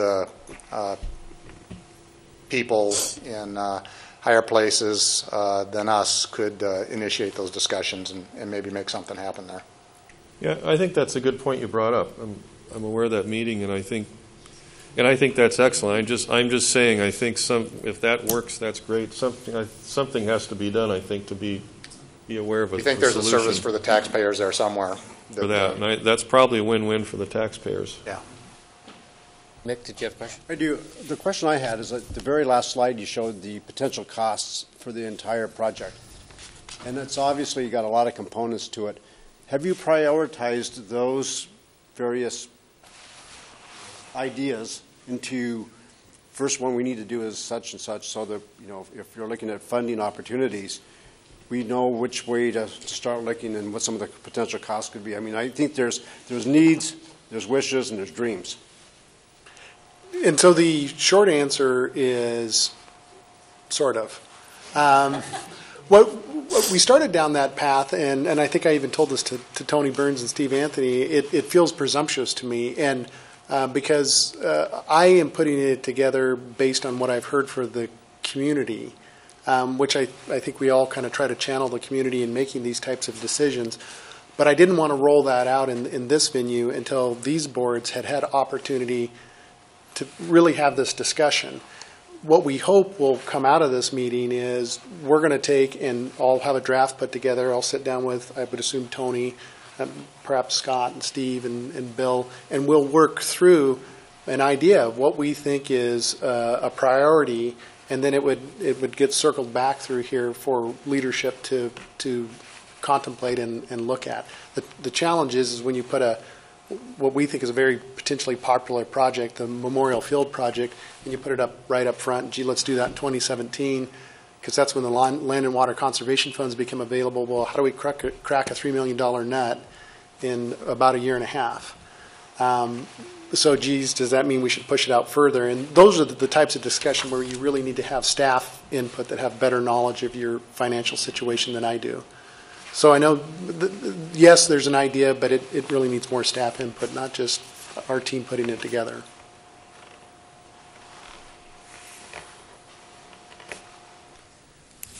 One last comment. If you're asking for potential changes, I tend to favor the commuter routes staying pretty tight to Northwest Boulevard for a couple of reasons. I know that it's a challenge. If you were to put it through the intersection at Mullen as it exists right today, it would be a challenge. I think if you're going to calm it way down, I think it becomes way less of a concern. And the concomitant of that is if you're talking about a commuter lane, you've got pretty high traffic of cyclists, and you're going to mix it into the park, which is probably the most congested area of this to begin with. It's kind of like what I think we did with resort grounds, is you mix the cyclists in with the pedestrians too much. I don't think it's a good choice. I'd rather see you keep it close to Northwest Boulevard, really maintain that commuter.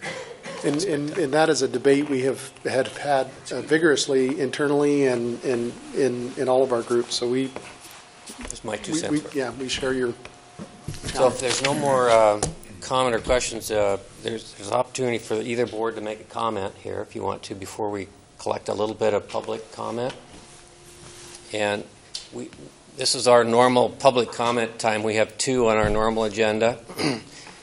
We've heard a lot today. We've gone quite a few minutes, so I'd like you to keep it brief. If you've got something new to tell the commission, either the commissions or the team, that would be great. As I understand it, you could go to this microphone right over here.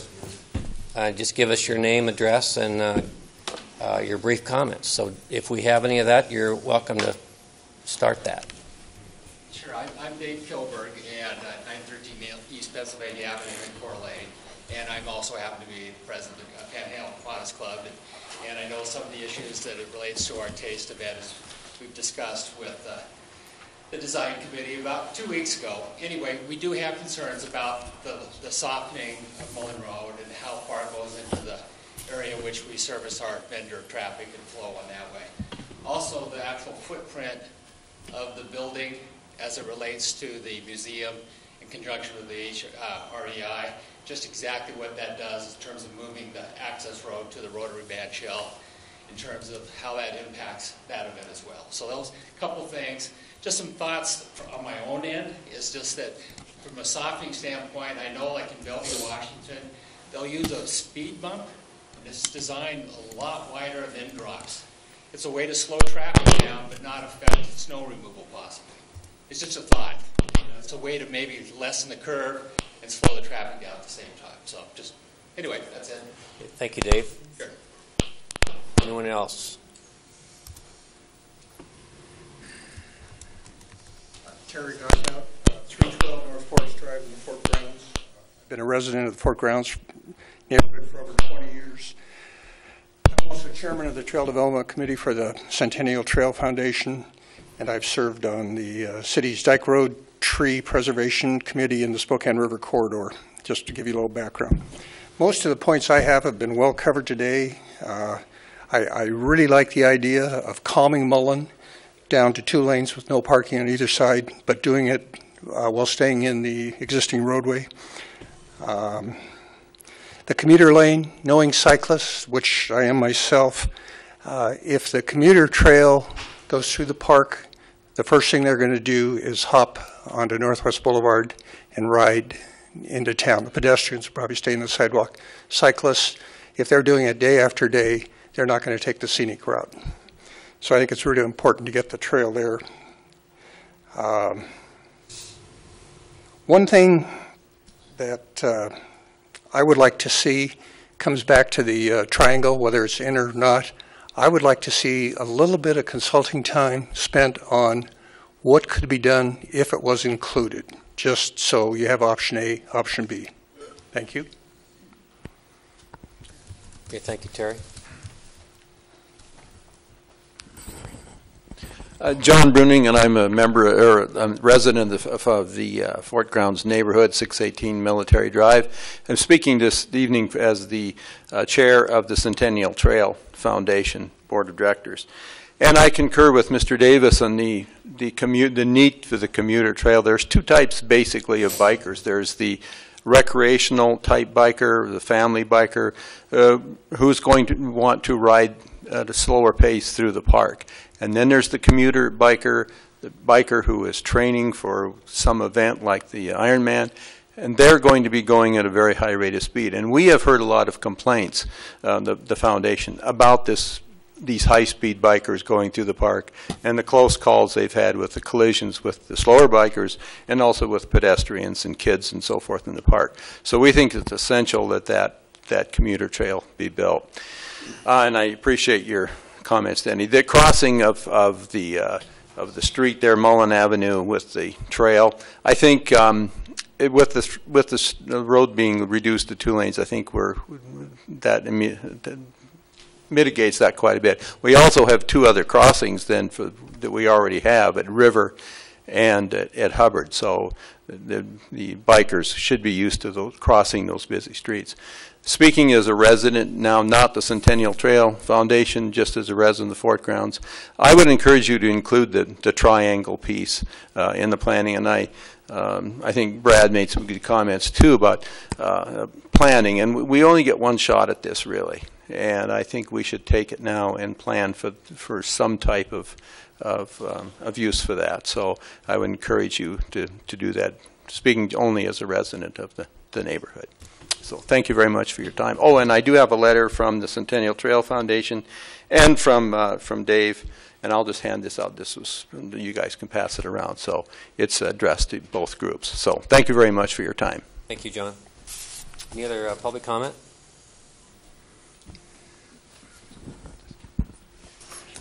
Hi, is this working now? Yep, okay. I'm Rita Sims-Snyder, and I'm here representing the Coeur d'Alene Carousel Foundation. And I just want to say we're thrilled with the possibility of having the carousel down in the Four Corners area. As you know, the carousel was gifted to us by John and Pat Foote 4 years ago. The Footes paid $250,000 to purchase the carousel and gifted it to the foundation, basically to the city.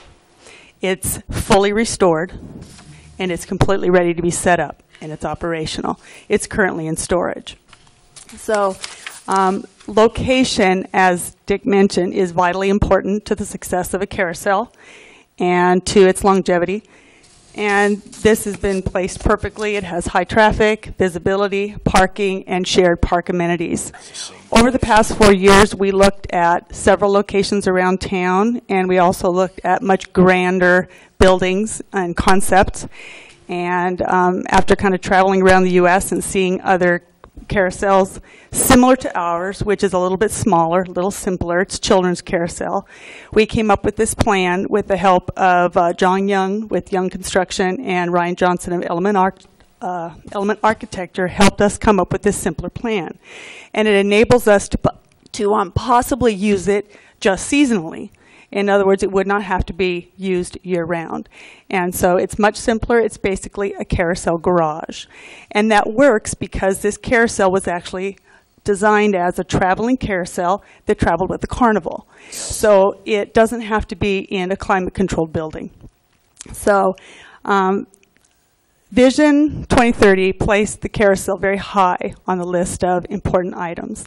And I think it's very important for our community to honor John Foote's generosity and to make sure that we can get this carousel up and operational, and so the entire city, visitors and residents alike, can enjoy it. So, okay. Thanks. Thank you for those comments. Anyone else? Okay. Well, I think I can speak for our board and thank you all very much for fantastic planning effort and a great presentation. We don't plan any, I don't think, particular action on this, but we'll absorb it all and figure out what to do with the dollar amounts. But Scott, so it's up to you. If you have any more comments or business, you can do that. Or well, I'll ask the Park and Rec group if there are any other comments or announcements like to make. Otherwise, I'll entertain a formal motion to adjourn. So moved. Second. Okay, the motion's been made by Commissioner Ettinger and seconded by Commissioner McDowell to adjourn the Park and Rec portion of the meeting. All in favor? Aye. Okay. We are adjourned. Thank you for joining us. Thank you. Appreciate it. We don't get to leave yet, I Mr. think Chairman. we'll take a 5-minute break. Thanks. Just sign it.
This is a continuation of the Lake City Development Corporation regular April monthly board meeting. So we left off, the next item on the agenda would be approval of minutes. So we're looking for approval of the minutes of March 18th, 2015. So moved. Second. Moved and seconded to approve those minutes. Any questions, comments, or corrections? Seeing none, all those in favor say aye. Aye. Opposed? Motion carried. Okay. Presentation, City of Coeur d'Alene Public Safety Bond, Chief Kenny Gabriel, Fire Department. Somewhere. There you are. You're on. Well, that is great timing. The mayor releases me and I come right into you guys, huh? Well, good afternoon. I promise I'll be as quick as I can, okay?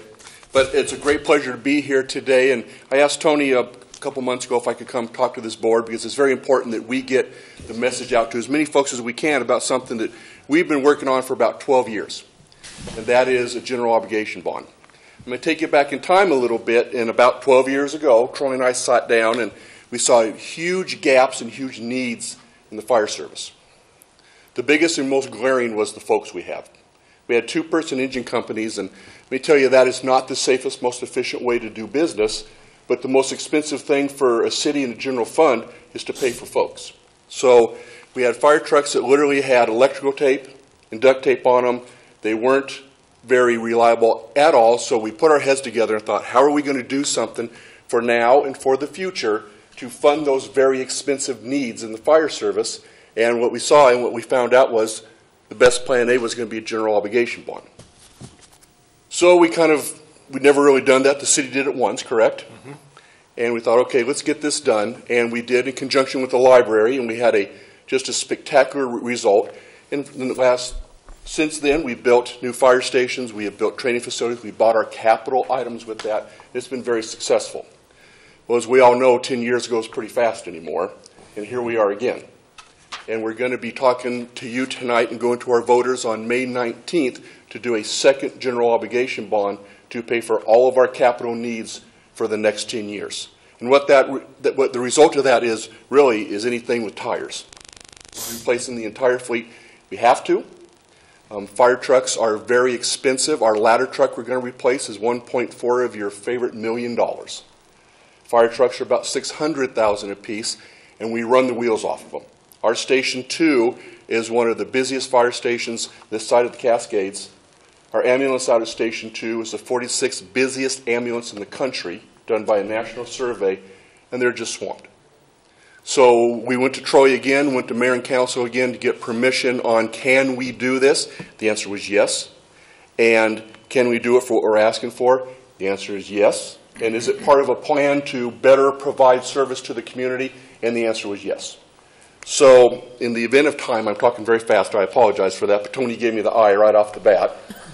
And that's kind of in a nutshell what we're asking for. The biggest question we get from everybody is, what's it going to cost? And we know the cost guy is just to my left here. General obligation bond, a vote of the people. We need a supermajority or 66 2/3. We were successful 10 years ago. I would state that we brought it forward and we delivered on everything that we said we would do. So the people get to vote on how we've been doing. We look at this as a sustainable plan, and we look at this as a major portion of the sustainability. So we will be in front of the voters for this 2015 Public Safety General Obligation Bond. The good news with the numbers is we can share with you today and all of our constituents that the cost for this 2015 Public Safety Bond will be less than the cost of the one that was 10 years ago. Why can we say that? Because the levy rate will go down for the payment on that bond. Many good things are happening. Those good things include the fact that we are proposing it to be $1 million less than it was 10 years ago, and interest rates today are better than they were 10 years ago as well. We are proposing a 10-year term. That term matches the length of the life of all the assets that will be in this general obligation bond. So good news on both of those fronts. We also have weathered that recession such that we did not have to increase property taxes during this period of time to buy any of this major equipment that is in this public safety bond. 5/6 of this bond goes to the fire side of things. 1/6 of it goes towards the folks that are in the police department. So that is all the good news on the numbers. Chief, why don't you tell us about the plan that we have coming forward? The goal for us and the goal of the council is to respond to 90% of the calls in 4 minutes or less. As you've seen, we are growing exponentially in the northwest part of town, and that's where we're seeing our biggest challenge response times. So if you go from our Station 2 at Kathleen and Ramsey to what we call the Point, and that's the farthest northeast part of town, we're at about 10 minutes. And to us, that's unacceptable. You know, it's not an easy, quick fix, but when we started this plan 10 years ago, some great thinking went on, and the first was to get a piece of property at Atlas and Hanley. And do we have that property? Yes, we do. Second was to look at the impact fee schedule, because the goal always is, can growth pay for growth? So we changed our impact fees, and we have that money back up to a point to where we feel pretty comfortable we can get the station built. So, and look at that. Troy, great job. Strategic plan. Thank you. So our goal always was, what are we going to do to make this plan work? With my biggest goal is, you know, first I try to provide a superior service to our customers, but the second is I have to be very mindful of the tax dollars and very mindful of the general fund. And to open a Fort Fire Station, 9 folks. That's about $800,000 right off the bat to hire 9 folks to staff that fire station. So as my finance chief next to me says, how are we going to come up with that money? Well, we kind of put this together a while ago. General obligation bond we have to pay for the equipment. If the bond doesn't pass, we have some savings that I'll talk about in a second from some retirement funds. Troy is probably going to take that money and go to council and say, for us to have new equipment that we need no matter what, those funds will go for that. So passing the bond is vitally important to this plan. Land acquisition, done. Impact fees for building construction, getting done. And the money's needed for staffing. How we did that, we lucked out a bit. You know, sometimes we create our own luck. But there's a fund that was in Percy called the Firefighter Retirement Fund. Pre-1981, every firefighter was part of this. Post-1981, they went into the Percy system. That has matured, or very close to matured. Troy gets to pay 17.24% on every firefighter extra to fund that firefighter retirement fund. The good news is when it matures, that is a amount of money we no longer have to write a check for. So that will go a long way, that and other revenues and other creative ideas that Troy is a genius at helping pay for those 9 folks. So again, in an attempt to do our best to not negatively affect that general fund. So Station 4, we looked at that a long time ago. We knew where growth was going to go. We knew what the area city impact was going to be. So we looked at that station up there. Residential is going crazy. And what's really having an impact on us, Southeast Way. We see what's happening there with density. That is only going to continue. We don't, you know, it's inevitable that we're getting more density down there because that is where the growth is going to be. A very interesting part of this, and I haven't really talked to council much about it, but we just got our rating from the Insurance and Service Rating Bureau. They come and do a report card on our fire defense, and we did very well. We didn't quite do as well as I would like to, and the big reason we didn't is staffing. But when they looked at the city and looked at where our hazards are, he said, you know, if I was to put a fire station someplace, it'd be in the northwest part of town. I showed him we're looking right here at Allison Hanley. He goes, you couldn't put it in a better spot. So that was a great kudo for us, and it's a really great thing to know that we were planning that well. You know, the crystal ball didn't work that well, of course, but just by looking at the demographics, where that station would go, and as Troy would say, the stars are kind of lining up pretty well for us financially. So that is kind of why that station's going there. That's kind of, in a nutshell, the staffing for it and how we're going to pay for it. Another thing we're going to be doing is we have assets that we buy that are the cost of a Ferrari, and they sit outside in the weather. And for us to have emergency equipment like mass casualty, if there's a mass casualty incident, we have rigs that can handle up to 45 patients at a time. Or to have a trench rescue or a heavy rescue where we need to shore things up, those equipment sit outside. That's just not a good way to use taxpayers' dollars. We're going to build a building behind our Station 2 that can put all of those assets in there and work in conjunction with Sergeant Wood and her police department and give them more space. And real quickly, is Christy's sitting here. I can't tell you how blessed and fortunate we are to have the relationship with the police department that we do. Very few cities are afforded that. We do everything hand in hand. When we build the 4th fire station, just like our other fire stations, there will be room for a police substation. Everything we do, we try to do together. So the police department will be doing that building. They'll be doing covered carports that they can plug their cars in so they can keep their batteries charged so their computers don't die when they go in and do their work. They'll be doing that. We will be sharing a command vehicle for all the events and all the big incidents we have. We'll have a vehicle that we can go in and run incidents inside. We're going to share that. And then the camera system that Christy can talk about if you have any questions for all public spaces. We'll be having a camera system installed there. Parks, all of the city-owned properties will have cameras that can help them. If there is a crime, they can use those cameras to help solve those crimes. So what did I miss? I think you got it. The location of Station 4 is where we have just put in the newest well for the city of Coeur d'Alene. We're going to partner on that same site. We're going to put a public safety building there, and we've got a well site there as well. Again, the numbers. What does this really mean? Less dollars than we did 10 years ago, better interest rate, same term on the bonds of 10 years. If you live in a home that is the median price of $192,500, according to the most recent update of real property sales in the city of Coeur d'Alene, and you are a homeowner, you get a homeowner's exemption this fiscal year of $89,580. The new bond would be $2 a month or $24 a year. We would entertain any questions that you might have, commissioners of the Lake City Development Corporation. Questions? Quick one. Hey, Kenny, how does our fire department rate with the other ones in the state as far as calls for service? It seemed like several years ago it was one of the busiest in the state. Still is. We're the second busiest department in the state.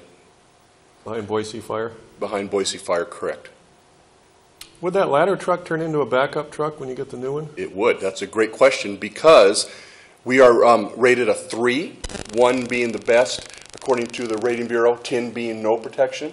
We're rated a 3. There's only one department that's rated a 2, and that's Napa. The Bureau said if we have a reserve ladder truck, like Brad just alluded to, and we put that station in on the northwest part of town, he will come back and we have a pretty good comfort level that we will go to a 2, which is as good as there is in the state. Thank you. Thank you. Other questions? Hearing none. Thank you very much for that, Thank Chief. you for the time. Thank you. Sergeant Wood, thanks for coming. Troy, as always. All right. Next item of business, we're into our committee reports. So, Rod, you're on deck. Okay, Mr. Chairman, I'll go through the financials fairly quickly on the earlier meeting and the time we spent. If you could go to first the balance sheet for the Lake District. And in the Lake District, not a whole lot of activity, but just to go through it quickly, we did have an increase in cash in the Lake District of $13,320. That was a result of receiving tax increment money, which I'll explain when we get the profit and loss statement. On the mortgages and fund balances, that particular line item decreased by $10,167, and that represents the February payments for a normal month of debt service.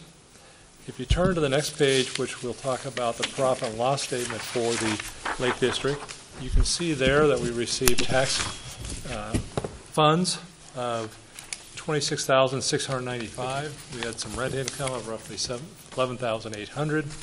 A little bit of interest for total revenues of $38,749. And then you look at the debt, the payments we made during the month, or the profit and loss statement on expenses. We had dues, subscription, sponsorship line, which is about halfway down. You'll see a $1,000 item. That represents our donation to the Think Big Festival. And we split that between the two districts. So when you look at River District, you'll see a similar amount of $1,000. And then one other item which was unusual, we had some interest expense on a payoff of a loan. And at the time we made the payoff of the loan, there was a transaction being done automatically, paid off the loan at the same time we were doing it, so we're getting $7,000 back from the bank.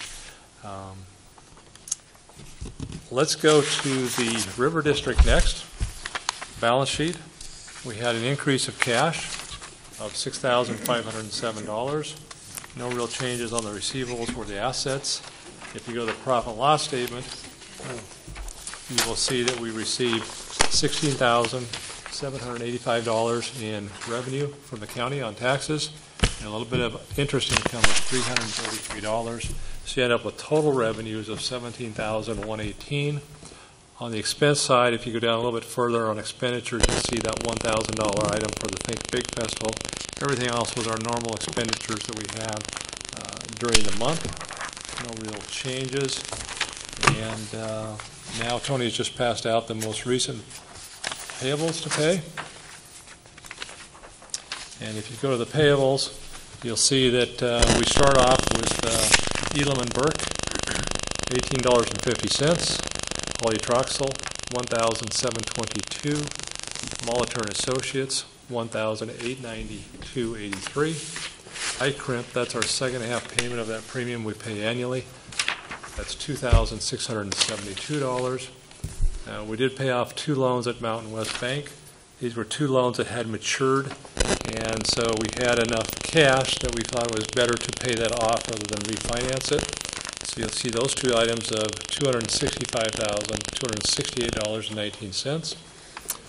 Four Corners Master Planning Initiative, nothing to pay this month, and then Range Northwest that Dave has been working with closely on our communication strategy. We have a bill of $2,250.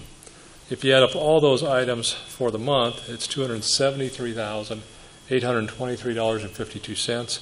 with again the bulk of that being the payoff on the 2 loans, the one at 213 North 4th and the one at 516 North Park. Any questions on the balance sheet or the profit and loss for the 2 districts? It was a fairly simple month, all things considered, not a lot of activity. And also on the payables, any questions on the payables this month?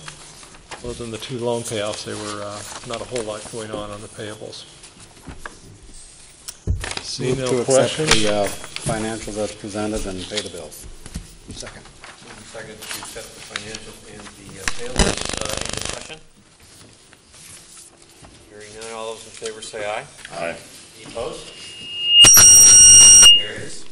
Okay, thank you, Mr. Chairman. That's all I have on the committee report for finance. Okay, thank you, Rod. Next up, Housing Committee. We have no report.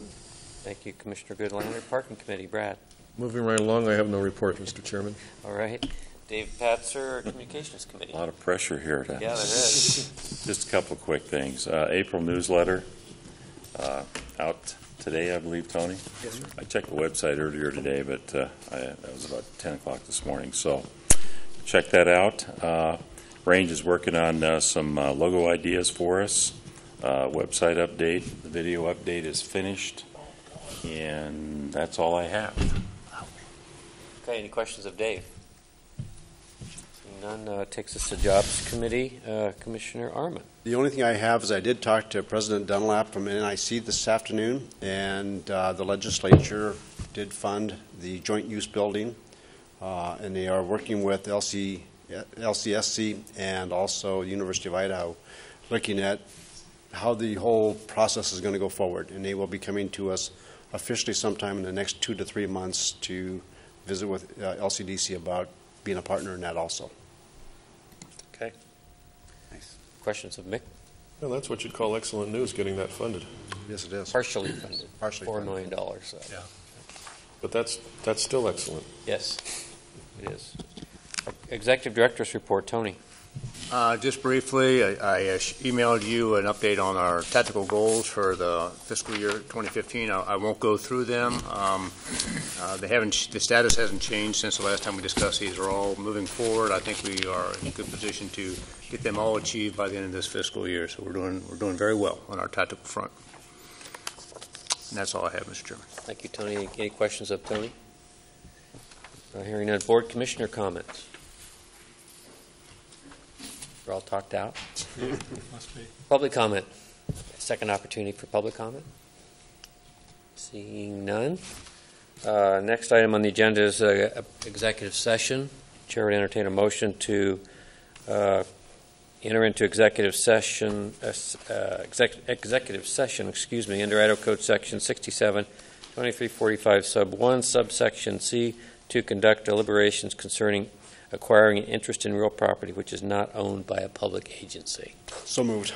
Second. Roll call. Catch up with those. Moved in second here. Goodlander. Yes. Caldwell.